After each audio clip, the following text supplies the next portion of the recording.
வணக்கம். தமிழகத்தின் காலை நேர பிரதான செய்திகளோடு இணைந்து கொள்ளும் நான் மதுஸ்ரீ மகேந்திரன். விரிவான செய்திகளுக்கு செல்ல முன்பதாக முதலில் தலைப்புச் செய்திகள். அர்ச்சுனா எம்பி மீது விதிக்கப்பட்ட தடை, சபையில் கொந்தளித்த ஸ்ரீதரன்.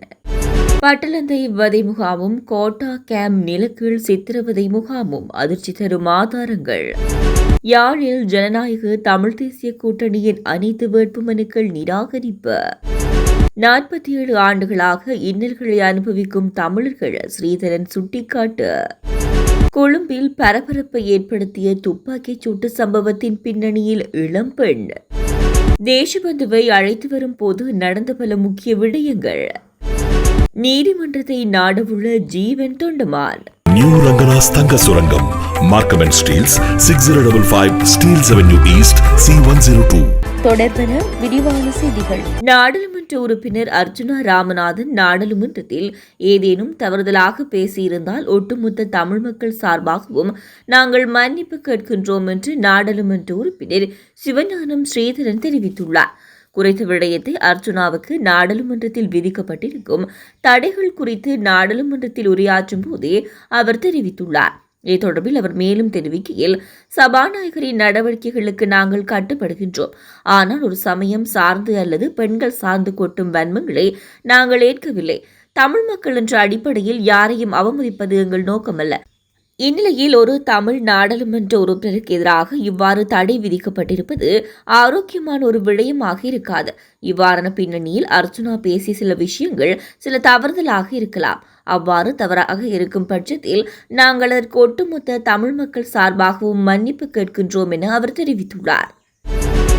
பட்டளந்தை வதை முகாம் விவகாரம் இலங்கையில் மாத்திரமல்ல, சர்வதேச மட்டத்திலும் பூதாகரமாகி வருகிறது. இன்றைக்கு 27 வருடங்களுக்கு முன்னர் நூற்றுக்கணக்கான சிங்கள இளைஞர்கள் ஸ்ரீலங்கா காவல்துறையினரால் சித்திரவதை செய்யப்பட்டு படுகொலை செய்யப்பட்ட சம்பவத்தை தான் பட்டளந்த படுகொலை என்று அழைக்கின்றார்கள். அந்த வதை முகாமுக்கு முன்னாள் ஜனாதிபதி ரணில் விக்ரமசிங்க பொறுப்பாக இருந்தார் என்பதுதான் குற்றச்சாட்டு. இதேபோன்றுதான் ஒரு சம்பவம் மிக அண்மையில் நடந்திருந்தது. அந்த சம்பவத்தில் சித்திரவதைக்கு உட்படுத்தப்பட்டு படுகொலை செய்யப்பட்டவர்கள் தமிழ் இளைஞர்கள். திருகோணமலையில் அமைக்கப்பட்டிருந்த அந்த நிலக்கீழ் சித்திரவதை முகாமின் பெயர் கோட்டா கேம்ப். இன்றைக்கு 5 வருடங்களுக்கு முன்னர் வெளிவந்து தமிழரசு கட்சியின் செயற்படாத தன்மையினால் ஊடகங்களின் பார்வையிலிருந்து மறைக்கப்பட்டுவிட்ட மனதை உறைய வைக்கும் கோட்டா கேம்ப் பற்றி பல ஊடகங்கள் உண்மை வெளியிட்டு வருகின்றன. உள்ளூராட்சி சபை தேர்தலுக்கான வேட்புமனு தாக்கல் நேற்று மதியம் முடிவடைந்ததை அடுத்து வேட்புமனுக்களை சரிபார்க்கும்படி மாவட்ட தேர்தல் செயலகங்களில் நடைபெற்றது. அதன் அடிப்படையில் சில கட்சிகளின் வேட்புமனுக்கள் நிராகரிக்கப்பட்டுள்ளது. யாழ் மாவட்டத்தில் ஜனநாயக தமிழ் தேசிய கூட்டணி தாக்கல் செய்திருந்த அனைத்து வேட்புமனுக்களும் நிராகரிக்கப்பட்டுள்ளது. அத்துடன் அர்ச்சுனா எம்பி தலைமையிலான குழுவினர் தாக்கல் செய்த அனைத்து வேட்புமனுக்களும் நிராகரிக்கப்பட்டுள்ளது. குறித்த வேட்புமனு தாக்கல் நிராகரிக்கப்பட்டதற்கான காரணம் உடன்பாடில்லை என்பதுடன் அதற்கு எதிராக சட்ட நடவடிக்கை எடுக்க உள்ளதாக குறித்த கட்சியினர் அறிவித்துள்ளனர். தமிழர் விடுதலை கூட்டணி இழைத்த வரலாற்று தவறின் காரணமாகவே பயங்கரவாத தடை சட்டத்தினூடாக 47 ஆண்டுகளாக தமிழர்கள் இன்னல்களை அனுபவித்து வருவதாக இலங்கை தமிழரசு கட்சியின் யாழ்ப்பாண மாவட்ட நாடாளுமன்ற உறுப்பினர் சிவஞானம் ஸ்ரீதரன் தெரிவித்துள்ளார். நிதி திட்டமிடல் மற்றும் பொருளாதார அபிவிருத்தி அமைச்சுக்கான ஒதுக்கீடு தொடர்பான விவாதத்தில் கலந்து கொண்டு கருத்துரைக்கும் போதே அவர் இதனை குறிப்பிட்டுள்ளார். பயங்கரவாத தடை சட்டம் கொண்டுவரப்பட்ட போது எந்தவொரு தரப்பினரும் அதனை எதிர்க்கவில்லை எனவும் நாடாளுமன்ற உறுப்பினர் சிவஞானம் ஸ்ரீதரன் சுட்டிக்காட்டியுள்ளார்.